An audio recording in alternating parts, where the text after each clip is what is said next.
ಹುಡುಕಾಟ. ಮಾನವ ಯಾವಾಗಲೂ ಹುಡುಕಾಟ ನಡೆಸ್ತಾನೇ ಇರ್ತಾನೆ. ಹಾಗಾದರೆ ಏನನ್ನು ಹುಡುಕ್ತಾನೆ ಅಂತಂದರೆ ಆನಂದವನ್ನು, ಮತ್ತು ಪಡೆದ ಆನಂದ ಹಾಗೆಯೇ ಇರಬೇಕು ಅಂತ.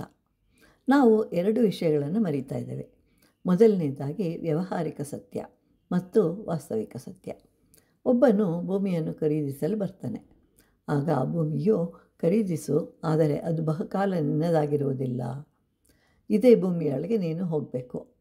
ಮಣ್ಣಿನಿಂದ ನಾವು ಅನೇಕ ರೀತಿಯಾದ ವಸ್ತುಗಳನ್ನು ತಯಾರಿಸುತ್ತೇವೆ. ಅದು ತಟ್ಟೆ, ಲೋಟ, ಪಾತ್ರೆ, ಹೀಗೆ ಏನೆಲ್ಲ ತಯಾರಿಸಿದರೂ ವಾಸ್ತವಿಕವಾಗಿ ಅದೆಲ್ಲವೂ ಮಣ್ಣೇ ಆಗಿದೆ. ಈ ಜಗತ್ತು ನಿರ್ಮಾಣವಾಗಿರುವುದೇ ಮಣ್ಣಿನಿಂದ. ನೀರು, ಬೆಂಕಿ, ಗಾಳಿ, ಆಕಾಶ, ಈ ದೇಹ ನಿರ್ಮಾಣವಾಗಿರುವುದು ಈ 5 ತತ್ವಗಳಿಂದ. ಜೀವನ ಅಂತಂದರೆ ಮಣ್ಣಿನಿಂದ ಮಣ್ಣಿನೆಡೆಗೆ ಪ್ರಯಾಣ. ಜೀವನ ಪ್ರಾರಂಭವಾದದ್ದೇ ಮಣ್ಣಿನಿಂದ, ಕೊನೆಗೆ ಹೋಗುವುದು ಮಣ್ಣಿಗೆ. ಇದನ್ನು ಅಲ್ಲಮ ಪ್ರಭುಗಳು ಅದ್ಭುತ ಅಂತ ಕರೆದಿದ್ದಾರೆ. ಯಾಕೆಂದರೆ ಪಂಚಭೂತಗಳು ಜಡ. ಇಂತಹ ಜಡದಿಂದ ಚೈತನ್ಯ ಸ್ವರೂಪ ಉತ್ಪತ್ತಿಯಾಗಿದೆ. ಭಗವಂತನಿಗೆ ಒಂದು ಸಲ ತಾನು ನಿರ್ಮಾಣ ಮಾಡಿದ ಜಗತ್ತನ್ನು ಇತರರು ಹೇಗೆ ಭಾವಿಸ್ತಾರೆ ಅಂತ ತಿಳ್ಕೊಳ್ಬೇಕು ಅಂಥೇಳಿ ಮೊದಲಿಗೆ ಒಂದು ಪತಂಗದ ಬಳಿಗೆ ಹೋಗ್ತಾರೆ.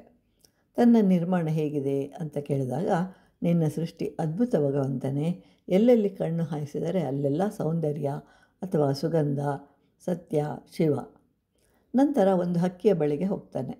ನಾನೊಂದು ಸೃಷ್ಟಿ ಮಾಡಿರೋ ಅದರ ಬಗ್ಗೆ ನಿನಗೆ ಏನು ಅನ್ನಿಸುತ್ತೆ ಅಂತಂದಾಗ ಹಕ್ಕಿಯು, ಪರಮಾತ್ಮ ನೀನು ಮಾಡಿದ ಸೃಷ್ಟಿ ಅಂತಂದರೆ ಅದರ ಬಗ್ಗೆ ಮಾತನಾಡುವ ಅವಶ್ಯಕತೆಯೇ ಇಲ್ಲ, ಅಷ್ಟು ಚೆಂದ ಎಂದಿತು.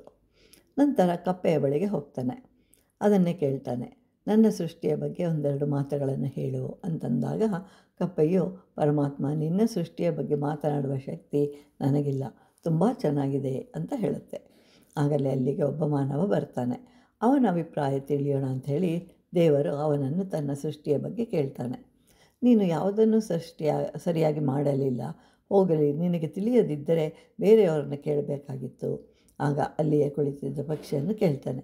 ಅದು ಹೇಳುತ್ತೆ, ಇಡೀ ಮಾನವ ಜಾತಿಯೇ ಹೀಗೆ, ಸಂತೋಷವೇ ಇಲ್ಲ ಅಂತ ಹೇಳುತ್ತೆ. ಇಷ್ಟೆಲ್ಲ ಆಗುವಷ್ಟರಲ್ಲಿ ಮಾನವನಿಗೆ ಸಾಕಾಯಿತು.